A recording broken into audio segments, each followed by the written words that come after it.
Buddhism is in fact about addiction. One of the three root afflictions. One of them is ignorance, which is obvious. One is anger, which is obvious. The other one is usually translated as attachment. But this attachment is not the same attachment that we mean in Western psychology when we're talking about the world of John Bowlby, but it is addiction. It is grasping, needing, must-have type thing. So I started teaching these courses, balancing up my Western knowledge with my Buddhist knowledge, and also with the idea that we need to have a graduated way, a step-by-step way to find methods which will work. So the very first thing you do is to learn to breathe. I mean, you have to breathe in any case. Finding ways to breathe. And then the next step is finding ways to actually stop yourself in the middle of a pattern. That's not so easy. So you stop yourself when you realise there, then you do the breathing. So after that you say, well, all right, why have I got this pattern? Now this pattern is a habit. So what we're doing now is trying to undo a habit. Good habits, we don't worry about them. Bad habits are a bit of a nuisance. And there are other neutral habits, like when you go from a manual car to an automatic car. I drove a manual car for a long, long time, and then I had to drive an automatic. So the first thing that happened was my foot kept looking for the clutch, which of course wasn't necessary. And even now, 15 years later, sometimes my foot goes looking for the clutch because I'm not thinking. So undoing that pattern is a matter of being reminded that we're falling into the pattern.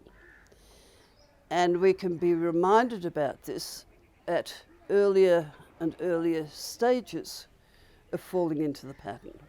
Let's say you have an addiction to chocolate, right? Lots of people have this one. And you know that this chocolate is stored up in the kitchen cupboard, and you keep a stash there so that it's there when you want it. But you've decided that you are going to give up chocolate.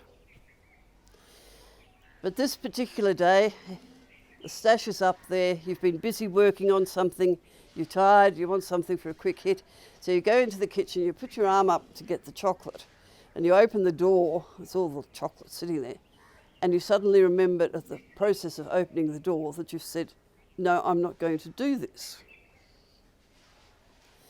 So then we meditate on this moment of opening the door and what is happening there, and going over this over and over before, and opening the door and reminding yourself, no, I'm not going to do this.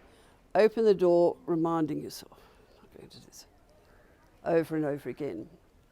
And then once you've established that pattern, or undone that pattern, we undo the pattern of reaching up. And so as soon as you go to reach up, you do a similar meditation. You're going to reach up, you stop yourself before you get there, over and over again. And then you might be able to go back to walking through the kitchen door. And from there you might be able to go back to finishing the work and realising you're tired. And then, so you do these things at each stage. And that undoes the pattern which has been ingrained. And then once we've done that, we have to look at the emotions behind the pattern. And very often we get angry with ourselves. So that when we reach up to get the chocolate, we become very angry. I'm stupid. Why did I do this? I didn't want to do this. I'm hopeless, etc., etc., etc. And you feel worse, which means you want the chocolate even more.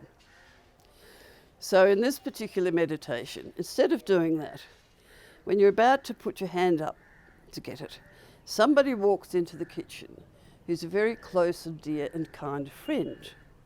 If you don't have somebody like that, imagine the Dalai Lama. The Dalai Lama comes in and says, why are you doing that? And because he says it with such kindness, you start to put your hand down. And because you know that at the very base of his heart is just your protection from your own mind. You understand what it is that is happening. And so in our own mind, we have this very negative, I mustn't do this. But if instead we bring in the Dalai Lama as part of our mind, as this great kindness, then it makes it a lot easier to undo that pattern. So the ways of undoing patterns become more, develop into using different parts of the mind, deeper parts of the mind.